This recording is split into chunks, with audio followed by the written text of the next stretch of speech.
What's going on, guys? It is your girl Dax, and it is time for a wrap-up video.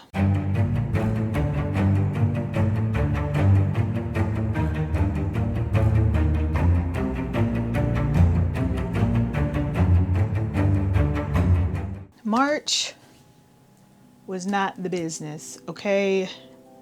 Not because I read bad things. There's a couple of things that were pretty meh, but March was a month that was full of favorite character death, and I'm still recovering. I won't go into spoilers with any of these, but if you've read any of these series and a character has died in said series, just go ahead and assume that it was my favorite character, and I am mourning because I lost so many.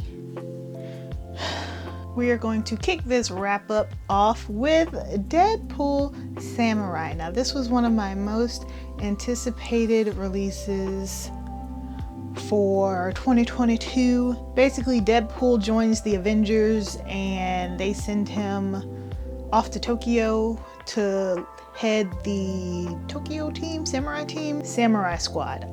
Did I like this? You know, we get some cameos from different Avengers. We get the classic Deadpool fourth wall breaks, but a lot of these jokes were hit or miss. Like, one of them that just made me groan out loud was, you know, Deadpool's going back and forth with somebody and he's like, "You want me to shut up? Well, you are gonna have to collect all 7 Dragon Balls and make a wish." Deadpool, honey, you're better than that. You're better than that joke. I do like some of the jokes that they make at Shonen's expense. It's a very self-aware novel or manga. It makes a lot of digs at manga and the manga community. There's a crossover page of Deadpool and Demon Slayer that I am just in love with. It was the highlight of this entire thing, and it's one page and it's just art. And it makes me happy, but it makes me sad at the same time. Because this is a shonen line, they do water down Deadpool a lot and equip him with the power of friendship. Our little, you know, merc with the mouth, he doesn't really have a mouth in this. And it doesn't feel like Deadpool. It feels like Deadpool had a son and he's trying to navigate Tokyo in a polite manner. There's not a whole lot of violence. I don't think there's any actual killing in here. There's a part where he flat out says that I am wholesome, Deadpool, because this is a shonen line, and like, I'm all for you being a fourth wall breaking, self-aware piece of literature, but if you know what you're doing and you know it's not really hitting like it should, don't bring more attention to it. Like, why would you do that? The volume does end on a cliffhanger, so I might pick up volume 2, but I'm not dying to do so. So I haven't written it off completely yet, but if volume 2 doesn't do anything for me, then I probably won't continue reading it. Next up is Zom 100, Bucket List of the Dead, volume 5. In this series, we are following Akira around town during the zombie apocalypse while he is checking things off of his bucket list. A lot of people have been dropping this series, and I'm not going to say I don't understand, because I absolutely understand, but I still enjoy it. It's still a little guilty pleasure of mine. I will say that this volume started off very slow, but by the time we got to the end, I was here for it. And once again, we have another cliffhanger, and I'm very curious to see what's going to happen in volume 6. I feel like it's going to be tense right out the gate, given what happens at the end of volume 5. I'm still not a fan of Holga, whatever her name is, the German chick. Again, not because she's a bad character. I just don't like when authors or mangakas or whoever's writing what writes words in a way that forces me to sound them out to prove that they have an accent. Like, just tell me that she's German and let my brain do the rest. Don't start every word with the letter V. Not necessary. But I still love it. Up next, I read the rest of Chainsaw Man. I don't remember which volumes off the top of my head because I did it on the app, but I will put them right here. Listen, the tonal shift from the first volume to the ending is insane. It is great. I know everyone talks about Chainsaw Man and how Chainsaw Man is amazing. And when I first picked up Chainsaw Man, I was like, this is what y'all are ranting and raving about? This right here? But no. Listen, if you have not read Chainsaw Man, if you have been waiting, just go ahead and do it. Go ahead and do it. It is so good. The resolution of the main plot is just great. Now, did I love the ending of Chainsaw Man? I'm gonna go with no. I'm very interested in seeing what they're gonna do with part 2 and how they're gonna make that work. But I'm definitely gonna pick it up. Next up, I read Tropic of the Sea. Not a whole lot happens in this manga, to be honest with you. It's pretty cut and dry. We follow a family who ends up breaking a treaty with a family of mermaids, and we watch the fallout of what becomes of it. The beginning is quite slow. I almost DNF'd this. I'm glad I stuck it out, but I almost didn't finish it. I really enjoyed the ending. I will say that one of my biggest gripes is they have a habit of kind of dropping you in the middle of a conversation when we change scenes, and it takes you a second to figure out what they're talking about or what's going on. Not a fan of that. I didn't like that at all. Like, I felt like I was eavesdropping, and yeah, just not a fan of that. But overall, it's pretty good. Battle Royale, Angel's Border. This is 2 short side stories about the girls who took refuge in the lighthouse in the original Battle Royale series. The first thing that I immediately noticed upon opening this bad boy up is they have completely different illustrators. Now, could I have read the front and compared and contrast? I could have, but I don't ever pay attention to that. I'm not gonna lie to you. I was very curious to know why they didn't use the same illustrators from the original series, but I went digging and I couldn't really find anything. But Battle Royale, first of all, Battle Royale is my favorite series of all time.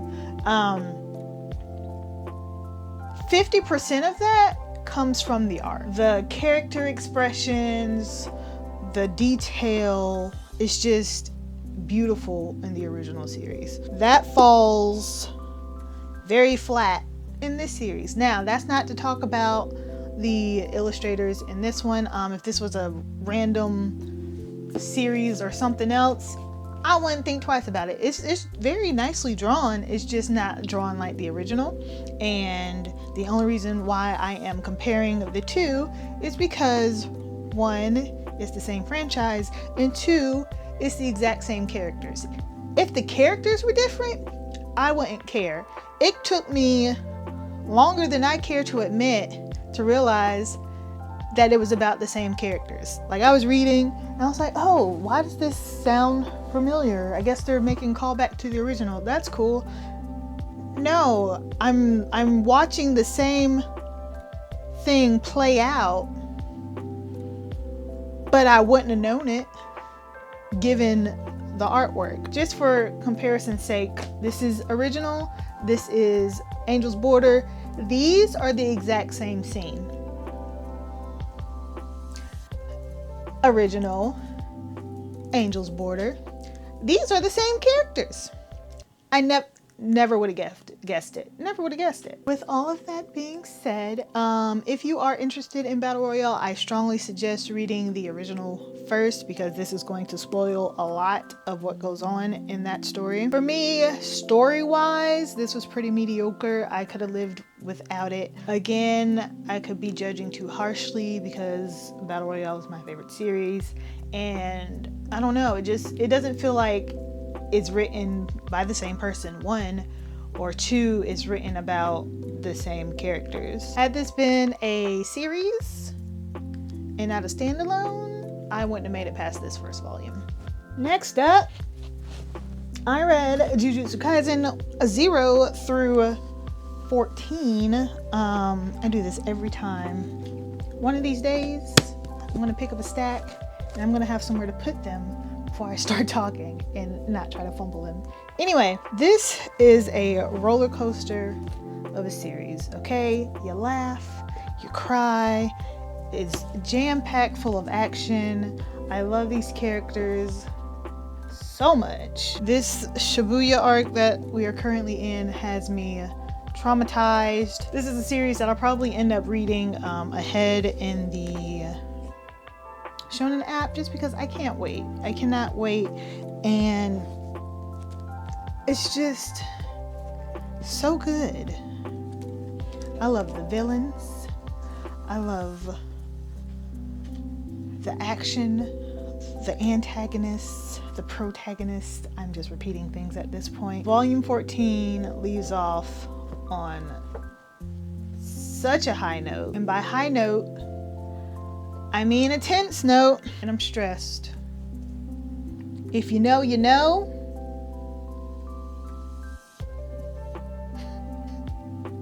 But I'm stressed. I dropped them. Anyway, I don't know why I waited so long to start them, but I'm glad I finally did. When I say I sat down and I binged those, I stopped reading everything else around me. I did, and I binged this series. I'm happy that I'm caught up. I'm sad that I don't have any more volumes physically to read, so again, I'll probably read it on the Shonen app. You want to talk about a volume of manga that wrecked me? Emotional, damn it!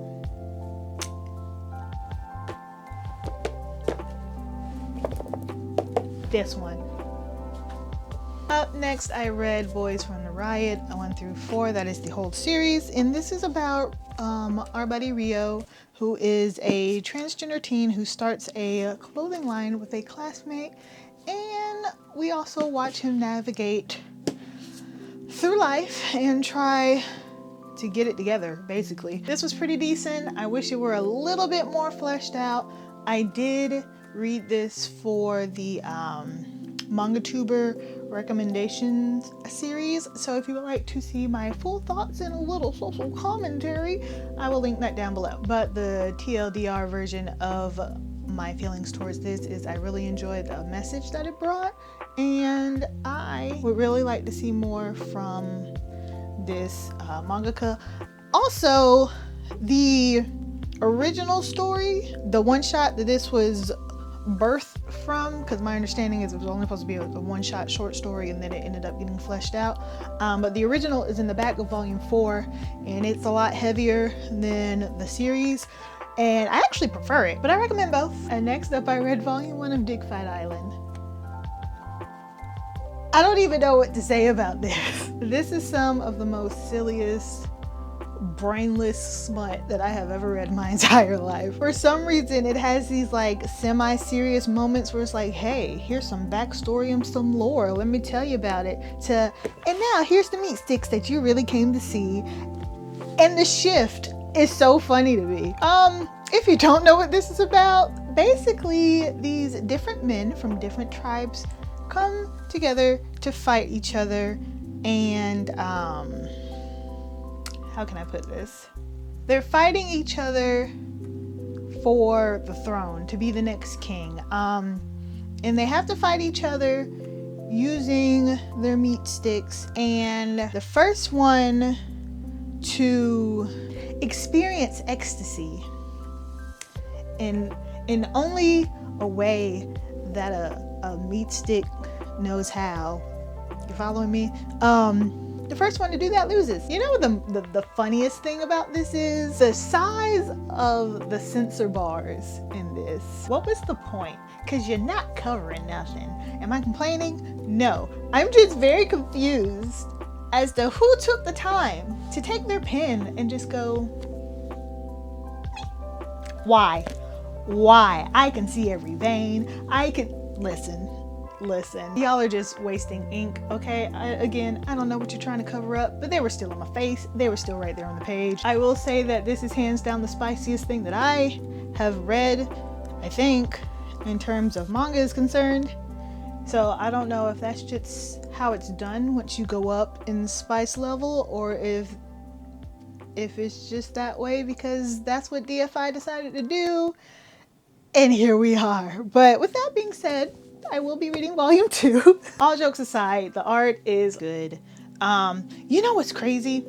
My favorite thing about this is their armor on their weapons. They're very intricate and very lavish, and I'm mildly impressed. Also, how are they holding it up? Because they're massive. And I mean, up next I read The Golden Sheep, volumes 1 through 3, complete.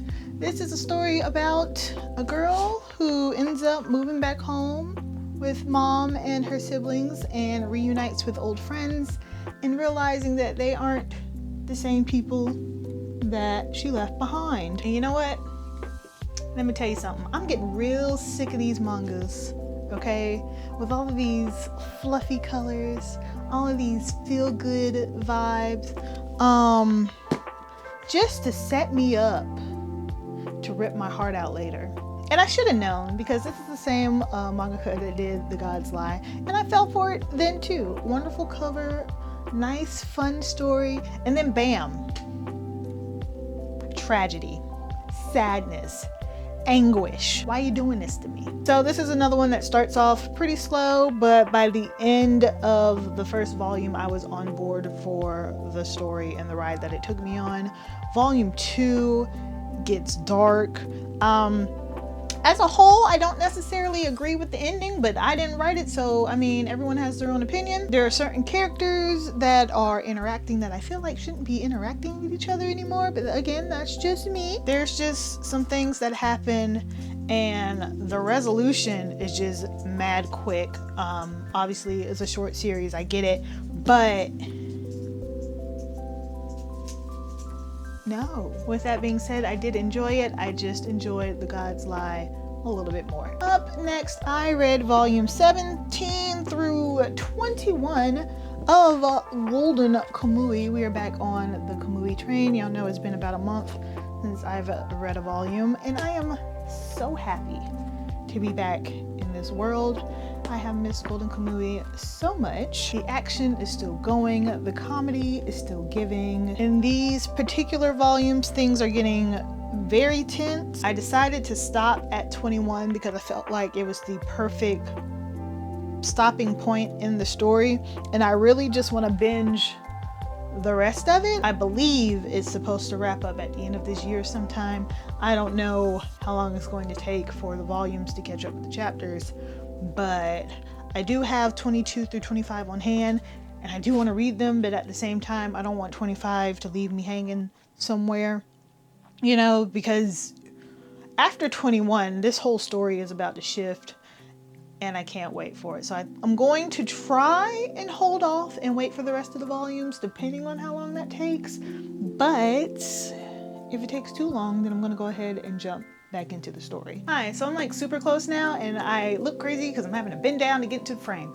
My camera died, and I really want to edit this video tonight, and I'm on a time constraint. So I had to plug in my camera, and the cord is not long enough for me to stand it all the way up. So luckily I'm on my last little read of this video. I read volumes 1 and 2 of JoJo's Bizarre Adventure Part 1.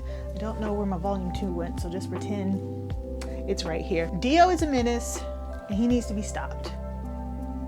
Okay, part 1 has been a pleasant surprise so far. I know part 1 is supposed to be the weakest of the JoJo's franchise, but you know what? It's not too bad. Once the action kicked off, I was all in. I definitely wasn't expecting zombies and vampires or Jack the Ripper. But I'm excited to see where the rest of the JoJo's franchise takes me. I don't have part 2 yet. I do have part 3, but I do have the Shonen app, so I'll be reading it there if it doesn't come by the time I get ready to read it. So that is all that I have for you guys today. I am sorry for this weird angle, but I wanted to get this done. So what did you all read in the month of March. Let me know down below, and I will see you guys in the next video.